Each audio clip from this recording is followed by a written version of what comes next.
Bonjour, bonjour, comment est-ce que vous allez? Un peu déboussolé? Mais j'imagine, oui. Alors je me présente. Je suis David Cooper et madame ici est Diane Palmé. Nous travaillons pour... non, non, non, pas le FBI. Mais nous travaillons pour la DGSI, donc Direction Générale de la Sécurité Intérieure, qui est un peu l'équivalent français du FBI. Je vous en prie, installez-vous. Il y a, comme vous pouvez le voir, de l'eau à disposition. Peut-être voulez-vous un café? Bien. Et vous n'avez pas besoin de passer au petit coin avant? Non? Très bien. Bien. Sachez que vous pouvez interrompre l'entretien à tout moment pour y aller ou prendre une pause. Mettez-vous en tête que vous n'avez rien à vous reprocher ici. Vous n'êtes pas un suspect ou autre, mais un simple témoin d'événements anormaux de ce que j'ai lu et entendu. Donc nous ne sommes pas des ennemis, nous ne voulons pas votre mal, loin de là. Nous cherchons à mieux comprendre et par la même occasion vous aider à mieux comprendre.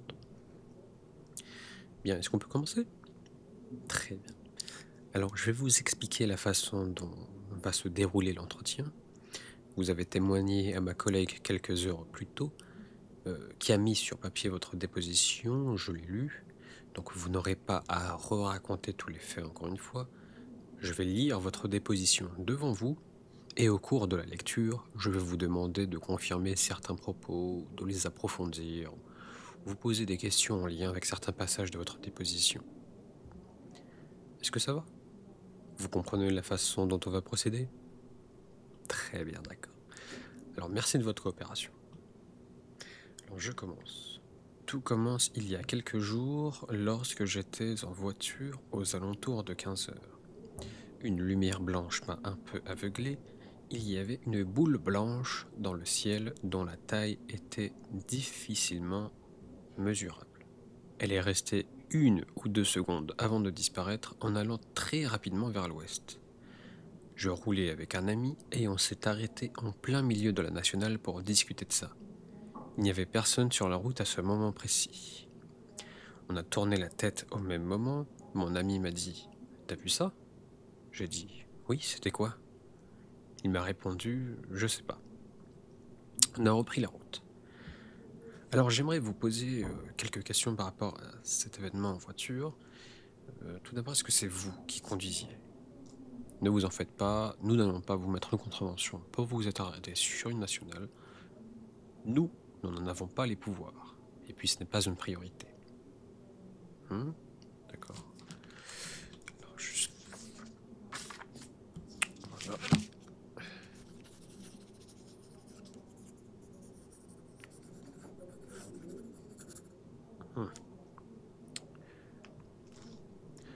Ensuite, j'aimerais en savoir plus sur cette boule de lumière. Était-elle lumineuse, produisant des rayons alentours comme le soleil? Ou alors était-elle peut-être plus statique, plus comme un lampadaire? Mhm.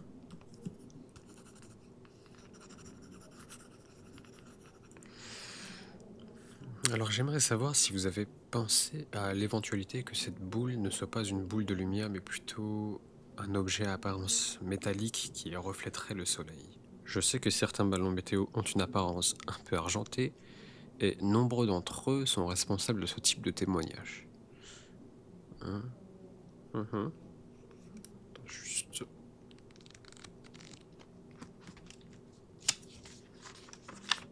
Hein. Oui, d'accord. Pourquoi n'arriviez-vous pas à estimer la taille de l'objet? D'accord, donc lorsque l'objet a commencé à se mouvoir très rapidement, c'était donc c'était vers l'ouest, ou sur un plan plutôt 2D ou en profondeur? D'accord, sa vitesse. Était-elle celle d'un avion de ligne ou plutôt d'un avion de chasse? Plus rapide que ça?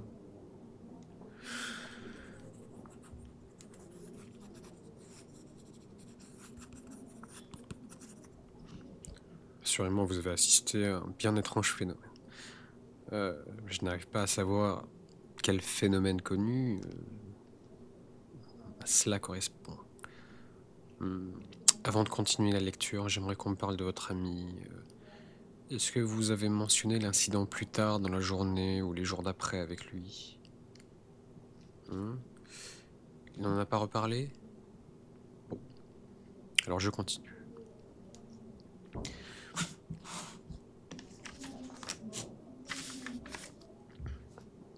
Deux jours après, alors que j'avais oublié cette boule de lumière, j'ai fait un rêve dans lequel je revivais la même scène. Mon ami et moi en voiture, témoins de cette boule de lumière. Sauf que cette fois, au lieu de continuer après s'être arrêté, je suis sorti de la voiture seul et j'ai lentement rejoint la boule de lumière dans le ciel. Ou alors, elle-même est venue vers moi. Je ne me souviens plus. Je me suis réveillé ensuite en sueur et en sursaut au milieu de la nuit, dans les coups de 3h40. J'ai noté mon rêve dans mon carnet et me suis rendormi. Le rêve semblait étrangement réel, plus que la plupart des rêves que je fais. Alors, j'interromps encore tout d'abord. J'aimerais faire remarquer que j'apprécie énormément le fait que vous ayez décrit votre rêve. Sur la plupart des témoignages du même type, les rêves sont mis de côté dans les témoignages de peur que le témoin soit vu comme trop mystique, alors qu'en réalité, certains rêves sont des expériences réelles mais enfouies par l'esprit qui finissent par ressurgir comme un souvenir lors du sommeil. Et croyez-moi, ce genre de cas ne sont pas rares du tout. Lors du témoignage d'étranges phénomènes de la sorte. Mais vous le gardez pour vous, je vous fais confiance. Cependant, je ne peux pour le moment pas confirmer que c'est votre cas avec votre rêve. Est-ce que vous avez ressenti quelque chose de particulier dans votre rêve quand vous vous êtes approché de cette boule de lumière? Hum.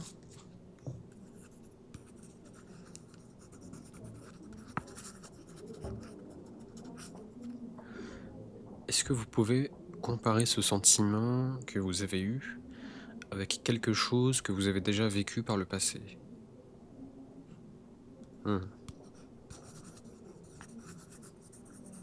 Bien. On va en rester là sur le rêve.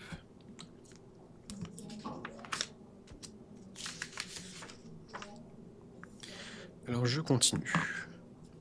Peu après mon réveil, je me suis souvenu avoir noté un rêve. J'ai lu le rêve et effectué quelques recherches sur Internet pour savoir s'il y avait des témoignages d'OVNI sur à peu près le même lieu. Il y a quelques témoignages, notamment de la part de militaires qui auraient travaillé dans la base située à côté. Bien, juste histoire de me confirmer, le lieu en question, où est-ce que c'était? D'accord, c'est bien ça. Et continuons. Dans la journée, ça m'a un peu perturbé et j'y pensais un peu. Mais au moment de dormir, je n'y pensais plus. Je me suis couché à 23h, l'esprit tranquille, mais au milieu de la nuit, je me suis réveillé. Je ne me souviens pas avoir rêvé. Une fois réveillé, je n'arrivais pas à me rendormir. J'avais cette envie de retourner sur le lieu de l'incident. Il était 2h du matin et j'ai démarré la voiture sans savoir ce que je cherchais. C'est comme si on m'avait appelé. Je suis arrivé sur le lieu où la boule est apparue. C'était près d'un plateau et d'une forêt. Je me suis arrêté, histoire de réfléchir un peu, et j'ai entendu comme une voix m'appeler dans la forêt. Alors j'ai quelques questions à vous poser sur ce passage. J'aimerais savoir quel était votre état et qu'aviez-vous en tête quand vous avez pris la route. Mhm. Hein. Vous aviez déjà ressenti ça auparavant? Hmm.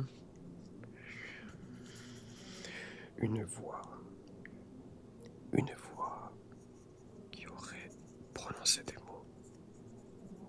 Une voix connue dans la tête. Ok. Pouvez-vous me décrire en détail la voix que vous avez entendue et les mots qu'elle a prononcés? Une voix chuchotée?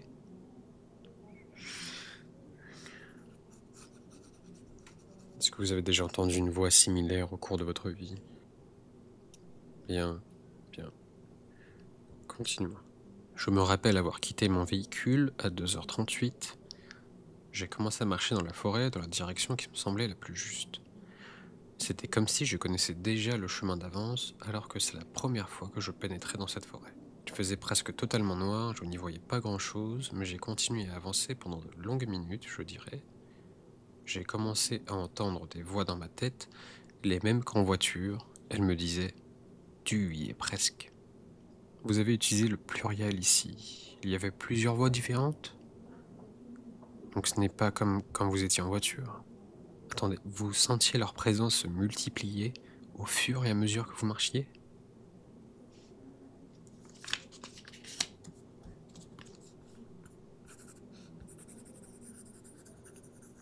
Je continue. Plus j'avançais, plus la forêt était illuminée par une faible lumière verdâtre qui ne semblait pas naturelle. Et j'avançais jusqu'à un endroit dépourvu d'arbres, comme si on avait enlevé tous les arbres pour former un grand terrain en forme de cercle. La lumière m'a presque aveuglé. Quand j'ai pu rouvrir les yeux, je voyais devant moi un triangle immense qui émanait de la lumière légèrement verte. J'avais peur, mais je suis resté malgré tout. Je pensais que j'avais pour but d'assister à quelque chose. Est-ce que vous n'êtes pas parti plutôt à cause de la peur, justement? Peut-être que vous aviez peur au point d'être tétanisé? Ou alors quelqu'un ou quelque chose vous a poussé à rester? Mhm. D'accord. Je continue. Le triangle était en fait une espèce de porte. L'ouverture était pour le moins surprenante. Je ne pourrais la décrire. Des êtres plus ou moins humanoïdes sortent du triangle. Ils sont un peu flous dans mon esprit, mais je n'arrive pas à décrire leur apparence exacte. Il y en avait des grands, des petits et des immenses.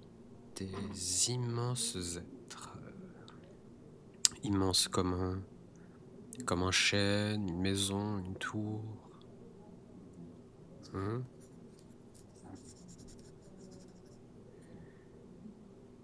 Donc le triangle, il était aussi grand qu'eux, ou il devait se baisser pour en sortir? Non, non, c'est pas forcément un détail important dans la finalité, mais c'est toujours bon à savoir au cas où. D'accord.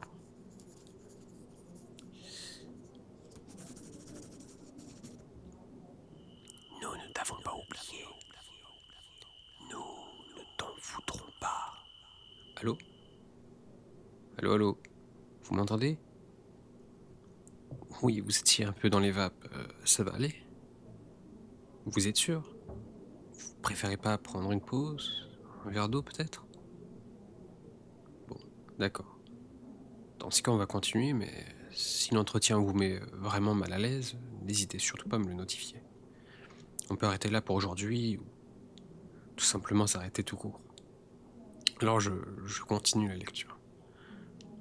Je ne saurais décrire avec précision la conversation, tout paraît si flou mais si clair à la fois.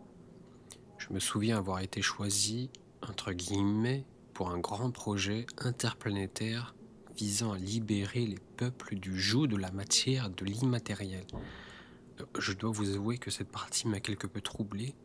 La façon dont vous décrivez la conversation, qui serait un peu floue, contraste fortement avec la description qui vient juste après, comme si vous aviez le texte sous les yeux. Surtout que c'est, ma foi, une phrase un peu complexe. Ça m'étonne que vous ayez retenu ça aussi facilement. Dites-moi en plus, pourquoi est-ce que vous avez l'impression d'avoir été choisi? Et surtout, comment ces êtres comptent sur vous pour libérer le joug? Par votre silence, je dois comprendre que c'est une question pesante, mais s'il vous plaît, j'ai vraiment besoin de savoir. Là s'arrête la parole pour le bien de votre peuple, pour sa libération finale, là où le temps et l'espace seront enfin vaincus. Allô? Allô? Diane, le témoin vient de disparaître sous mes yeux. Sous mes yeux, je te dis, regarde la caméra vite. Encore une affaire rose bleue.